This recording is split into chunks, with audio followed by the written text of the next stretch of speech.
नमस्कार, आप सभी का स्वागत है आपके अपने YouTube चैनल एक्सेस एकेडमी पर। दोस्तों, आज की इस वीडियो में 12,460 शिक्षक भर्ती और 72,825 शिक्षक भर्ती से जुड़ी हुई बड़ी अपडेट डिस्कस करेंगे। आप सभी से निवेदन है कि वीडियो को लाइक करें, दोस्तों में शेयर करें। जितने भाई बहन चैनल पे पहली बार विजिट कर रहे हैं, चैनल को सब्सक्राइब करके बेल आइकन जरूर दबाएं आगे की लेटेस्ट अपडेट पाने के लिए। तो आइए साथियों, शुरू करते हैं आज का ये वीडियो। दोस्तों, 12,460 शिक्षक भर्ती में चयनितों के स्कूल आवंटन को लेकर के सरकार की तरफ से बड़ी कार्रवाई करते हुए सुप्रीम कोर्ट में स्टेटस क्यू के ऑर्डर को लेकर के क्लेरिफिकेशन या डायरेक्शन रिक्वेस्ट जो है वो फाइल कर दी गई है। और इसके साथ साथ जो सरकार से काउंटर एफिडेविट सुप्रीम कोर्ट ने मांगा था उसको भी फाइल कर दिया गया है। इन दो बड़ी कार्रवाइयों के बाद अचयनितों में हलचल मच गई है, क्योंकि अचयनित जानते थे कि 11 मार्च सुप्रीम कोर्ट सुनवाई में सरकार अपना पक्ष रखने नहीं जा रही और न ही काउंटर एफिडेविट फाइल करेगी। और ऐसे में हम सभी लोग मिलकर के जो है सरकार को कहीं ना कहीं और घेरेंगे और सुप्रीम कोर्ट से जो स्टेटस क्यू का आदेश है उसे स्टे में कन्वर्ट करवा लेंगे 11 मार्च की सुनवाई को। लेकिन सरकार ने 9 मार्च को ही दो बड़ी कार्रवाइयां कर दी, और जिससे कहीं ना कहीं अचयनित जो है वो बिल्कुल धुंधला गए हैं। और आप सभी लोग देख सकते हैं किस तरीके से उन लोगों की तरफ से चीजें जो है सोशल मीडिया पर शेयर की जा रही हैं। तो दोस्तों, जैसा कि आप सभी लोग जानते हैं, 11 मार्च सुप्रीम कोर्ट में कई याचिकाओं को वंश के रूप में सुना जाएगा। उमेश चंद्र की याचिका जिसमें है, अर्चना राय की याचिका, रूप सिंह चाहर और रवि, इन सभी याचिकाओं को सुनवाई के लिए लिस्टेड किया गया है। और कोर्ट नंबर 10 में सीरियल नंबर 60 पे है। लेकिन टेंशन बिल्कुल नहीं लेना है आप सभी को, सुनवाई होगी, क्योंकि सरकार ने जो काउंटर फाइल करने की प्रोसेस थी उसे कंप्लीट कर लिया है। अब कल सुबह ही सरकार की तरफ से केस को मेंशन करवाया जाएगा और सुनवाई 100% होगी। जिस तरीके से सरकार एक्टिव नजर आ रही है, यानी सरकार अब 12,460 से चकबंदी मामले को लेकर के सुप्रीम कोर्ट में आर पार की लड़ाई लड़ने के लिए 11 मार्च को उतरने जा रही है। यहाँ पर देख सकते हैं अचयनितों की तरफ से महत्वपूर्ण जानकारियां जो हैं वो निकलकर सामने आ रही। 11 मार्च को सुप्रीम कोर्ट में 12,460 मामले की सुनवाई है। पैरवी करने वालों से अपील है कि मजबूती से अपना पक्ष रखा जाए। जिला आवेदक, वरीयता या ओपन टू ऑल फिनिश समर्थक चयनित लोग सोमवार को सुबह और यही आप सभी लोग यहाँ पर देख सकते हैं कि ये अचयनितों की तरफ से कहा गया है कि जिला आवेदक, वरीयता और ओपन टू ऑल को निरस्त कराने को लेकर के जो पैरवी करता है उनकी तरफ से मजबूती से पक्ष 11 मार्च को सुप्रीम कोर्ट में रखा जाए, वरना स्थितियां विपरीत होने वाली हैं।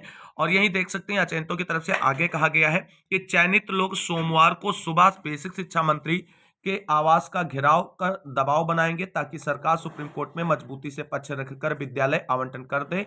इसलिए सतर्क रहें और सजग हो जाएं सभी अचयनित भाई बहन। और आगे देखिए, इनकी जो मंशा है वो निकलकर सामने आ रही है कि किसी भी दशा में स्टेटस को हटना नहीं चाहिए।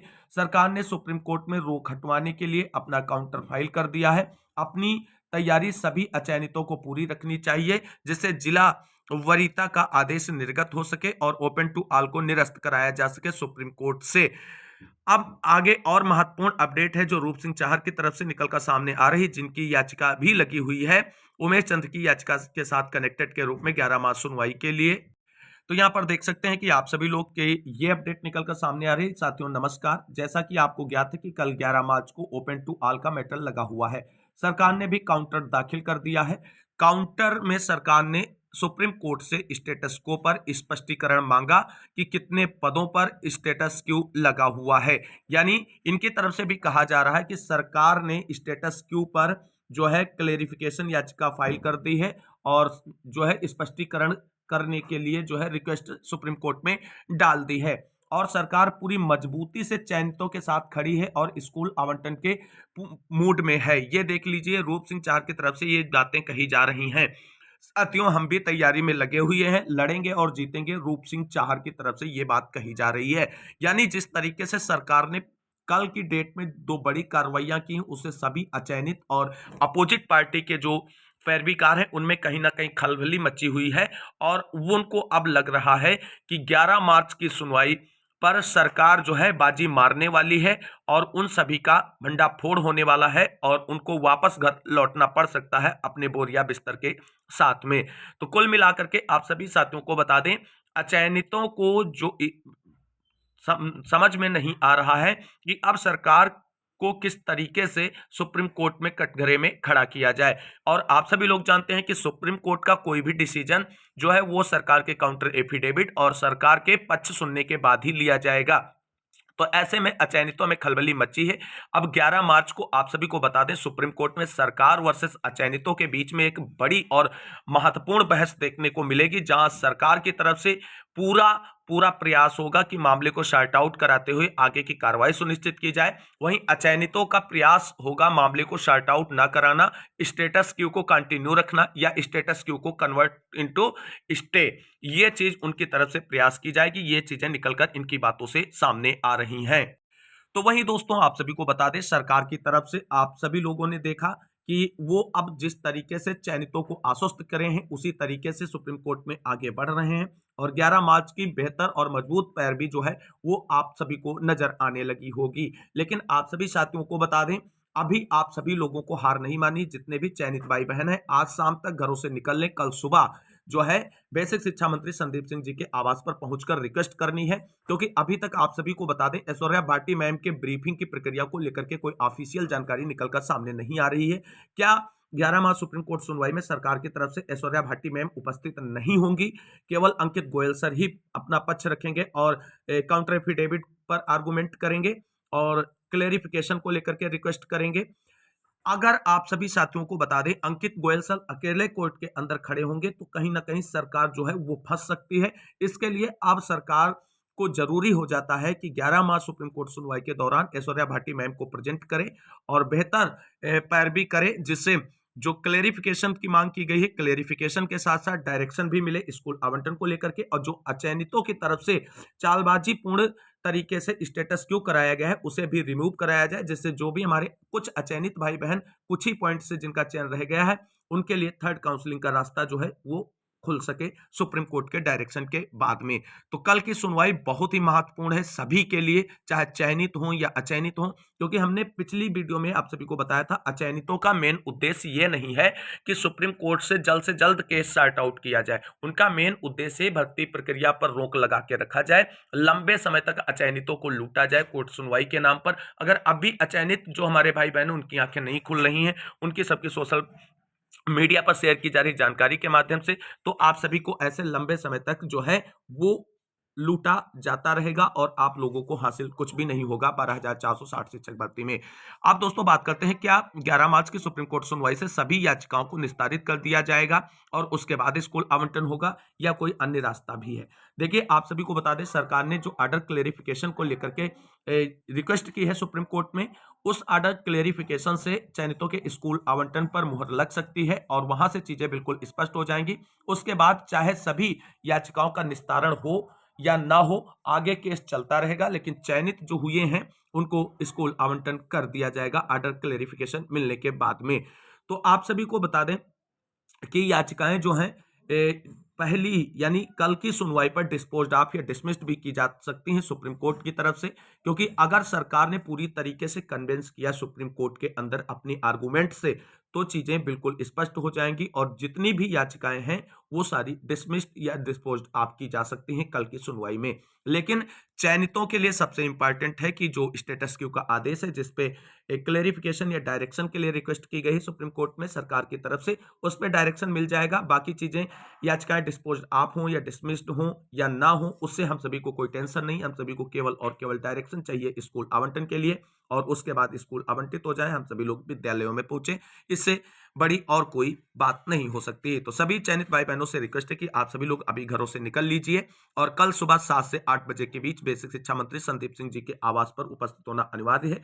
और वहां से आप सभी को बता दें, आप सभी को प्रेशर बनाना है कि सरकार जो है ऐश्वर्या भाटी मैम को प्रेजेंट करे सुनवाई के लिए। केवल अंकित गोयल सर के बस की पूरी बात नहीं है जो वो मामले को कन्विंस कर सकें, क्योंकि पिछली सुनवाई पर जब स्टेटस क्यू हुआ था उस समय भी अंकित गोयल सर जो है सरकार की तरफ से अपना पक्ष रखने के लिए कोर्ट में प्रेजेंट हुए थे, लेकिन क्या हुआ था, स्टेटस क्यू लग गया था। तो अब जो है ऐश्वर्या भाटी मैम की जो प्रेजेंटी है 11 मार्च सुनवाई के लिए बहुत ही महत्वपूर्ण हो जाती है, और आप सभी को बता दें इसके लिए आप सभी का अंतिम और फाइनल प्रयास बहुत ही जरूरी है। तो कुल मिलाकर के कल की जो सुप्रीम कोर्ट सुनवाई, वहां से जो अपडेट होगी वो निकलकर सामने आएगी। आप सभी लोगों को बिल्कुल स्पष्ट हो जाएगा कि स्कूल आवंटन होने जा रहा है या नहीं होने जा रहा है। आगे बढ़ेगा मामला, ये सारी चीजें कल क्लियर हो जाएंगी। उम्मीद करेंगे कि सुप्रीम कोर्ट से क्लेरिफिकेशन के बाद मार्च में ही चयनितों के स्कूल आवंटन को लेकर के विभाग की तरफ से आगे की कार्रवाई बढ़ाई जाएगी। तो ये थी 12,460 शिक्षक भर्ती सुप्रीम कोर्ट सुनवाई से जुड़ी हुई बड़ी अपडेट। आप मूव करते हैं 72,825 शिक्षक भर्ती में 12,091 की लिस्ट को लेकर के डीबी की सुनवाई से जुड़ी हुई बड़ी अपडेट के बारे में। दोस्तों, जैसा कि आप सभी लोग जानते हैं 72,825 शिक्षक भर्ती में 12,091 की लिस्ट पर सिंगल बेंच से आदेश निर्गत किया गया था सरकार को कि 12,091 की लिस्ट में शामिल अभ्यर्थियों की नियुक्ति प्रक्रिया फरवरी माह में ही पूरी की जाए। लेकिन सरकार की तरफ से एक विधिक विश्लेषण किया गया मामले का और आदेश का, और उसके बाद ये डिसीजन लिया गया कि मामले को हम डीबी में चैलेंज करेंगे। 12,091 की लिस्ट पर सिंगल बेंच के आर्डर के ब्याप पर आगे बढ़ते हुए नियुक्ति प्रक्रिया नहीं करेंगे।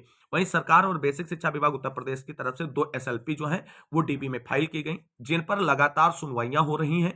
हालांकि पिछली सुनवाई नहीं हो पाई थी क्योंकि जो डीबी आपके मामले को सुन रही उसके अधिवक्ता जो है वो अवकाश पर थे, इसलिए मामले को पास ओवर कर दिया गया था और अब 12 मार्च को सुनवाई के लिए इस मामले को लिस्टेड किया गया है।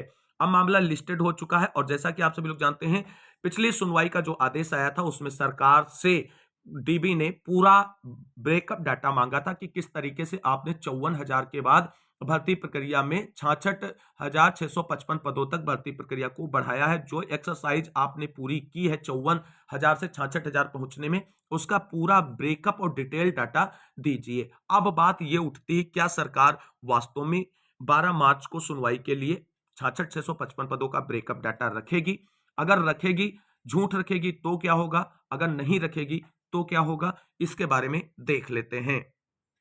तो यहाँ पर मनोज मौर्य की तरफ से कुछ महत्वपूर्ण जानकारी शेयर की गई, आप सभी लोग देख सकते हैं। पिछली सुनवाइयों में जस्टिस अश्विनी मिश्रा जी की बेंच एवं स्वयं से सरकारी अधिवक्ता से यह कहना कि काउंसलिंग का मतलब डॉक्यूमेंट वेरिफिकेशन होता है ना, जो फर्जी थे उन्हें बाहर करते। एक दिन में 75 जिलों में अभ्यर्थी कैसे पहुंच सकता था? ऐसे बहुत सारे कोर्ट हैं जो स्वयं जस्टिस अश्विनी मिश्रा जी ने बोले हैं, जो 12,091 के पक्ष में थे। साथियों, चिंता न करें, श्री अश्विनी मिश्रा जी ने सरकार से अंतरिम आदेश के तहत ब्रेकअप मांगा है। सबसे बड़ी बात यह है कि लगभग 14,000 खाली सीटों के सापेक्ष 7 दिसंबर 2015 के अतिरिक्त नियुक्ति का कोई अंतरिम आदेश ही नहीं हुआ था। तो 54,464 सीटों को भरने के बाद फाइनल आदेश में 66,655 सीटों का खाला जी के आदेश पर भर्ती कर दी गई। क्या यानी आप सभी लोग यहां पर देख सकते हैं, जो 7 दिसंबर 2015 को आदेश हुआ था उसमें केवल और केवल 12,091 और 1100 संविदा वाले अध्यापकों को नियुक्त करने का आदेश निर्गत किया गया था। यह सुप्रीम कोर्ट का अंतरिम आदेश है, लेकिन इन सभी को नियुक्ति मिली नहीं। इन सभी को नियुक्ति नहीं मिली, फिर भी सरकार की तरफ से जो है 66,655 पदों तक भर्ती प्रक्रिया पूरी कर दी गई। तो ये किस बिहाफ पर किया गया, किस आदेश पर किया गया, इसको भी कोर्ट के अंदर सरकार को एक्सप्लेन करना होगा। सुप्रीम कोर्ट और हाई कोर्ट सिंगल बेंच ने अपना काम कर दिया है, अब डबल बेंच की बारी है। सिंगल बेंच तो झांकी, डबल बेंच अभी भी बाकी है। न चिंता न भय, राधे रानी की जय, आपके संघर्ष का साथी। 12 मार्च सुप्रीम कोर्ट के अंतरिम आदेश के तहत डीबी से भी 12,091 की लिस्ट पर लगेगी मुहर। ये ऐसा कमिटमेंट किया जा रहा है 12,091 के अगुवाकारों की तरफ से। वहीं एक और टीम है जो 12,091 की लिस्ट में अगुवाई कर रही है, उससे जुड़ी हुई बड़ी अपडेट देख लेते हैं। दोस्तों, यहां पर आप सभी लोग देख सकते हैं रामप्रसाद विश्वकर्मा एंड उनकी टीम की तरफ से भी कुछ महत्वपूर्ण अपडेट शेयर की गई 12,091 की लिस्ट को लेकर के सुनवाई से संबंधित महत्वपूर्ण जानकारी के बारे में। मित्रों, जैसा कि आप लोग जानते हैं कि हम लोगों के केस 12,091 पर 12 मार्च को सुनवाई होने वाली है और इसके लिए आप सभी रामप्रसाद विश्वकर्मा एवं टीम पर पूरी तैयारी माननीय श्री अशोक खरे जी के सानिध्य में रहकर कर चुकी है और सब कुछ अच्छा रहा तो आप सबके लिए उस दिन बहुत ही सकारात्मक रहेगा, या यूं कहे तो हम लोगों के लिए सारे पक्ष में निर्णय भी हो सकता है, क्योंकि सब कुछ अब सरकार के एक्टिविटी पर ही निर्भर है कि उस दिन वो क्या करती है। अब बात करते हैं, अगर सरकार 66,655 का ब्रेकअप जैसा भी लाती है तो उसका बहुत ही जवाब हम सबके पास है, जिसके सामने सरकार टिक नहीं पाएगी। परंतु बहुत कम ही उम्मीद है कि सरकार 66,655 पद भरने का ब्रेकअप लाएगी, क्योंकि सरकार को इसमें डर है कि हम फंस सकते हैं और यही कारण रहा कि सिंगल बेंच में भी सरकार की अधिवक्ता मैडम अर्चना सिंह ने 66,655 पद भरने का ब्यौरा नहीं दे पाई थी और ऐसा ही उम्मीद है कि इसमें भी यही करने वाले हैं। मगर हम सब चाहते हैं कि सरकार के पास जितना भी झूठ का पुलिंदा है वो लेकर आए, जिसको हम सब माननीय श्री अशोक खरे सर जी के माध्यम से सरकार के झूठ का एक्सपोज कर सके और जल्द से जल्द निर्णय हम सबके पक्ष में आ सके।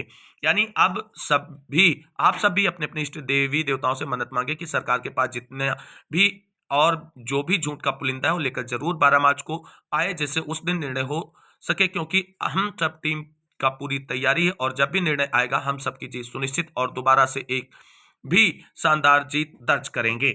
अब आगे बात करते हैं जो 12,091 की लिस्ट के आदेश के बाद 90,105 वाले अभ्यर्थियों को लेकर के बड़ी अपडेट निकलकर सामने आ रही है।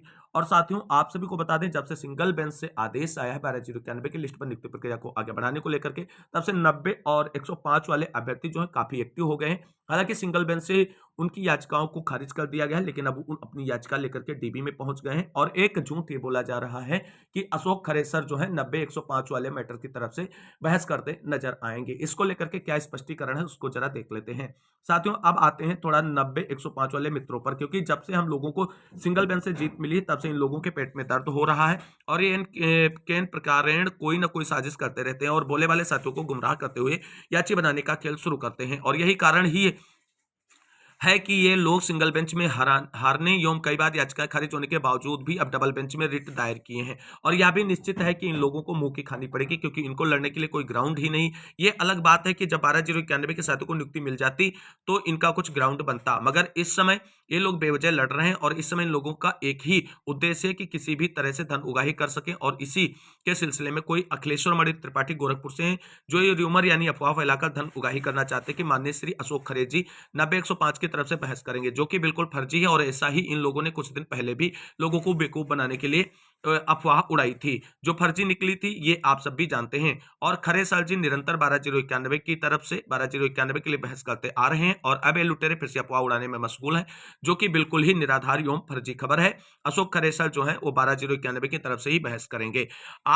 अब आप सभी बताएं कि कोई बेवकूफ ही होगा कि नहीं समझ पाएगा कि जब खरे सर जी 12,091 की तरफ से बहस कर रहे हैं तो उसी समय 90-105 की तरफ से कैसे बहस कर सकते हैं, जबकि दोनों सुनवाई एक ही समय है। और ये सब लुटेरे इसलिए ऐसा प्रोपेगेंडा कर रहे हैं जिससे खरे सर जी के नाम पर धन उगाही कर सके और मालामाल बन सके। इसलिए 90-105 के जितने भी साथी उन लोगों से सावधान रहें और कोई भी इन लुटेरों को एक चवन्नी ना दे, ताकि क्योंकि ये सब आपकी गाढ़ी कमाई पर ऐश करते हैं और सिर्फ बेवकूफ बनाने का काम करते हैं। क्योंकि फिलहाल 90-105 को जीतने का कोई लोकस नहीं बन रहा। और ये अलग बात है कि 12,091 को नियुक्ति मिल जाने के बाद आप सबके भी रास्ता खुल सकता है। अगर ऐसा होता है तो आप सबको जरूर उचित सलाह दिया जाएगा, क्योंकि आप लोग भी हमारे भाई ही हैं, कोई दुश्मन तो नहीं। फिलहाल इन लुटेरों से दूर रहें और हो सके तो इस पोस्ट को इतना शेयर एवं लाइक करें कि यह खबर उन प्रत्येक साथी तक पहुंच जाए, जिससे कि ये लुटेरे किसी को गुमराह न कर सकें। बाकी आप सब खुद समझदार हैं और ज्यादा जानकारी के लिए आप सभी लोग चैनल से जुड़े रहें। तो दोस्तों, ये बहुत ही महत्वपूर्ण वीडियो था, जो 72,825 शिक्षक भर्ती में 12,091 की लिस्ट और 12,460 शिक्षक भर्ती में 11वां सुप्रीम कोर्ट सुनवाई से जुड़ी हुई महत्वपूर्ण अपडेट के साथ आप सभी के बीच डिस्कस किया गया। उम्मीद करते हैं जानकारी अच्छी लगी होगी। वीडियो अच्छा लगा तो लाइक करें, दोस्तों में शेयर करें और चैनल को सब्सक्राइब करें आगे की लेटेस्ट अपडेट के लिए। आज की इस वीडियो में बस इतना ही, मिलते हैं अगली वीडियो में, तब तक के लिए सभी साथियों को जय हिंद, जय भारत, वंदे मातरम।